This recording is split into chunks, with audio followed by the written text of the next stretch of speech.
యవనస్తురాలు వాళ్ళ తల్లులు అక్కడ లేని పక్షాన నా దగ్గరికి వచ్చి హ్యాపీ మదర్స్ డే అక్క అని చెప్పేవారు. You are my spiritual mother అని చెప్పేవారు.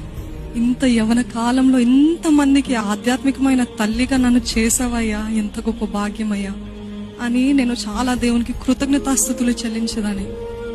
దేవునికి మహిమ. ఈరోజు తల్లులు అంటే చాలా ఫోటోలు, ఒక్కరోజు ఉండే ప్రేమ కాదండి. తల్లి ప్రేమ ఎప్పుడు ఉండాల్సిందే. నేను ఒక్కటే అంటాను, మాటల కంటే క్రియల రూపంలో చూపించండి తల్లికి ప్రేమ. మాటలు ఎంతో మంది బోల్డ్ అని మాటలు మాట్లాడతారు. తల్లిదండ్రుల్ని తృణీకరించే వాళ్ళు, పక్కన పెట్టే వాళ్ళు చాలా మందిని చూస్తున్నాము. సొంత తల్లి తండ్రి మనకి జీవాన్ని, మనకి ఊపిరినిచ్చిన తల్లిదండ్రుల్ని మనం తృణీకరిస్తున్నాము.